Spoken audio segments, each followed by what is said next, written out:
सभापती महोदय, खरं तर हा प्रश्न हा क्रीडा विभागाशी निगडीत आहे। क्रीडा मंत्री आज सभागृहात पोहोचू शकत नाहीत, त्यामुळे याचं उत्तर साहेब देणार आहेत। सभापती महोदय, राज्यातील क्रीडा धोरण 2001 ला तयार झालं आणि त्याच्यानंतर प्रत्येक तालुक्यामध्ये, जिल्ह्यामध्ये आणि विभागीय पातळीवर क्रीडा संकुल निर्माण करण्याचा निर्णय झाला। त्याच्यानुसार प्रत्येक तालुक्यात एक क्रीडा संकुल, प्रत्येक जिल्ह्यात एक क्रीडा संकुल व प्रत्येक महसुली विभागात एक विभागीय क्रीडा संकुल तयार करण्याचा निर्णय झाला 2003 साली।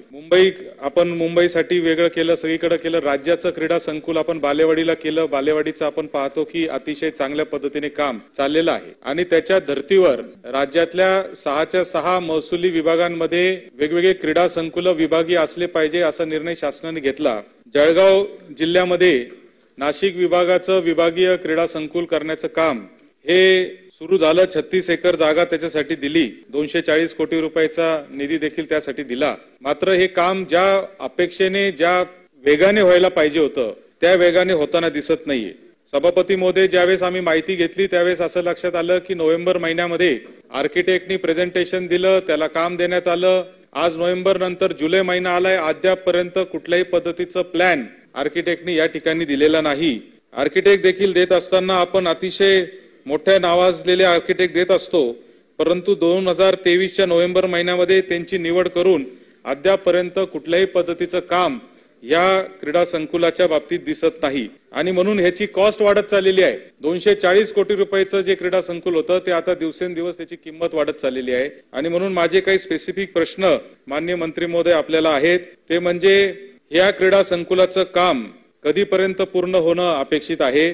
या क्रीडा संकुल, जे विभागीय क्रीडा संकुल जळगावमध्ये होणार आहे, ज्याच्या माध्यमातून उत्तर महाराष्ट्रातल्या मुलामुलींच्या खेळण्याची व्यवस्था होणार आहे, विशेष करून आदिवासी भागातल्या मुलामुलींची व्यवस्था धुळे असेल, नंदुरबार असेल भागातल्या, नाशिक भागातल्या होणार आहे। याच्यासाठी आपण हे काम वेगाने व्हावं, यासाठी आपण आपल्या उपस्थितीमध्ये अधिवेशन संपण्याच्या आत माननीय जिल्हाधिकारी जळगाव, सचिव, प्रधान सचिव क्रीडा आणि आयुक्त क्रीडा आणि क्रीडा मंत्री यांच्या उपस्थितीत बैठक घेणार का? सभापती महोदय, विभागीय क्रीडा संकुल जळगाव खऱ्या अर्थाने मेरून जिल्हा जळगाव येथील गट क्रमांक 343 मध्ये 14.65 हेक्टर क्षेत्रावर हे अतिरिक्त, म्हणजे ऑलरेडी नाशिकला विभागीय क्रीडा संकुल आहे, एक अतिरिक्त विभागीय क्रीडा संकुल त्या ठिकाणी जळगावच्या साठी शासन निर्णय 9/6/2023 अन्वये त्याला मान्यता देण्यात आली। साधारणपणे 240 कोटी रुपयाच्या अंदाजपत्रकाला 26/9/2023 रोजी मान्यता देण्यात आली। आपल्याला माहिती आहे की जे काही प्रचलित नियम आहेत त्या नियमानुसार विभागीय क्रीडा संकुलाच्या साठी 50 कोटी रुपयाचा त्या ठिकाणी निर्धारित रक्कम असते, परंतु हा प्रकल्प 240 कोटीचा असल्यामुळे त्या ठिकाणी त्याला टेक्निकल सँक्शन आत्ताचा 22 मे 2024 रोजी देण्यात आलेला आहे आणि क्रीडा विभागाला हा प्रस्ताव 7 जून 2024 ला प्राप्त झालेला आहे। आपल्याला माहिती आहे की मध्यंतरीच्या काळामध्ये लोकसभा, विधान परिषदच्या निवडणुकींच्या आचारसंहिता प्रगतीपथावर होत्या आणि म्हणून हा 240 कोटीचा हा प्रकल्प असल्यामुळे आता हा विभागाच्या माध्यमातून हाय पॉवर कमिटीकडे त्याचा प्रस्ताव जाईल। हाय पॉवर कमिटीकडनं हे अतिरिक्त विभागीय क्रीडा संकुल असल्यामुळे कॅबिनेटवर आणून त्याला मान्यता द्यावी लागेल आणि कॅबिनेटची मान्यता त्याला दिली गेली की ताबडतोबीने त्याची निविदा प्रोसेस आणि पुढची प्रक्रिया त्या ठिकाणी संपन्न होईल। या सर्व प्रक्रिया लवकरात लवकर होण्याच्या दृष्टिकोनातून शासन प्रयत्नशील आहे। 1 वर्ष प्रशासकीय मान्यता मिळाल्यानंतर आज आपण सांगताय की मे महिन्यामध्ये त्याला तांत्रिक मान्यता मिळाली। मुळात तांत्रिक मान्यता हा विषय वेगळा आहे, याला आचारसंहितेचं काही बंधन असतं की नाही हा माझा प्रश्न आपल्याला आहे। कारण प्रशासकीय मान्यतेला कदाचित असू शकतं, परंतु तांत्रिक मान्यतेला आचारसंहितेचं कारण असतं किंवा नाही याचं स्पष्टीकरण मान्य मंत्री महोदयांनी द्यावं।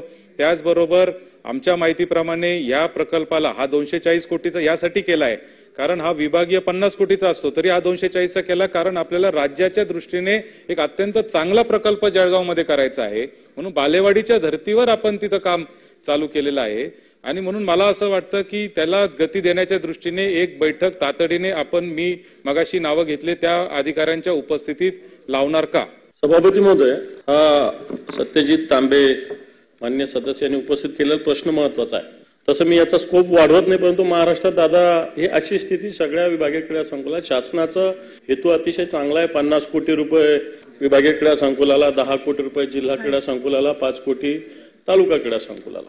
माझ्या जळगावच्या विषयी स्पेसिफिक असं विचार नाही की जे सत्यजित तांबे साहेबांनी विचारलं त्याच्या पुढे की सभापती महोदय हे जे प्रस्ताव आहे ना, एक वर्ष, याला कारण जर बघितलं तर माझ्याकडे जी माहिती आहे, मंत्रालयातून क्रीडा संचालनालयाकडे, क्रीडा संचालनाकडून वास्तुविशारदाकडे, वास्तुविशारदाकडून परत संचालनाकडे, पुन्हा तांत्रिक मान्यतेसाठी सार्वजनिक बांधकामाकडे, तिथून तांत्रिक फी आकारल्यामुळं परत संचालनालयाकडे, मग तांत्रिक फी माफ करण्यासाठी परत मंत्रालयात, आणि या संकुलाच्या बांधकामासाठी तांत्रिक मान्यता तपासणी शुल्क माफीसाठी आणि निधी उपलब्ध करून देण्यासाठी आता हे प्रकरण थांबलेलं आहे माझ्या माहितीप्रमाणे. खरं असेल खोटं असेल, माझा याच्यातला मुद्दा आहे की तांत्रिक मान्यतेसाठी जर एक वर्ष, कारण क्रीडा विभाग अतिशय महत्वाचा आहे आणि ही सगळीकडची स्थिती सभापतीमध्ये, फक्त जळगावची नाही आहे.